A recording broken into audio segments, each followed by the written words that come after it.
Surah 68, Al-Qalam, the pen. In the name of Allah, the most merciful, the most compassionate. Noon, by the pen and what the scribes write. By your Lord's grace, you are not afflicted with madness. And surely, yours shall be a never-ending reward.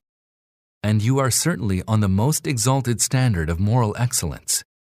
So you will soon see, and they too will see.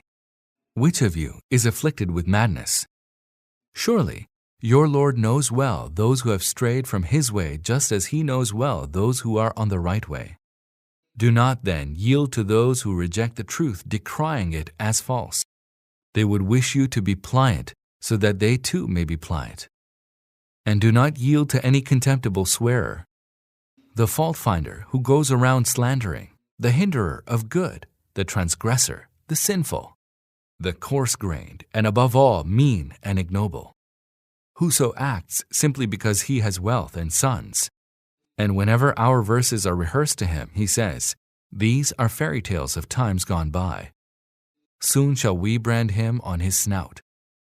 We have put them, i.e. the Makkans, to test, even as we put to test the owners of the orchard when they vowed that they would gather the fruit of their orchard in the morning, without making any allowance for the will of Allah.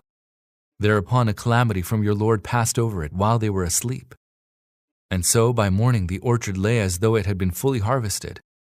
At daybreak they called out to one another, "Hurry to your orchard if you would gather its fruit." So off they went, whispering to one another, "No destitute person shall enter it today." They went forth early, believing that they had the power to gather the fruit. But as soon as they beheld the orchard, they cried out, "We have certainly lost the way. Rather, we are utterly ruined." The best among them said, "Did I not say to you, why do you not give glory to your Lord?" They cried out, "Glory be to our Lord, certainly we were sinners." Then they began to reproach one another.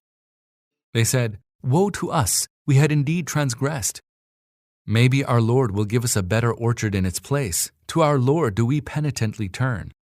Such is the chastisement, and the chastisement of the hereafter is assuredly even greater, if only they knew. Surely the God-fearing shall have gardens of bliss with their Lord. What? Shall we treat those who have submitted to our command like those who have acted as criminals? What is the matter with you?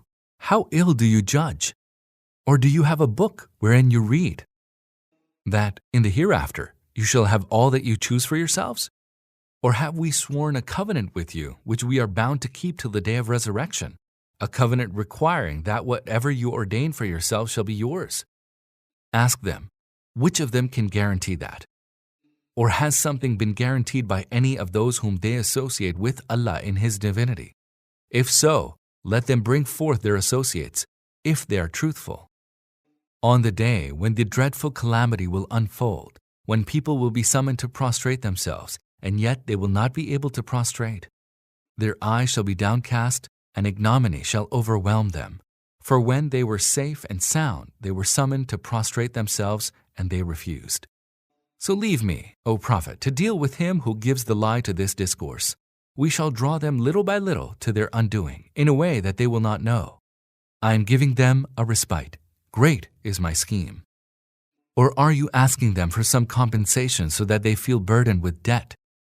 Or do they have any knowledge of the unseen which they are now writing down?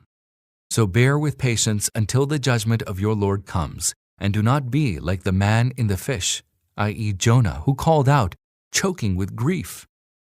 Had his Lord not bestowed His favor upon him, he would have been cast upon that barren shore and would have remained there in disgrace.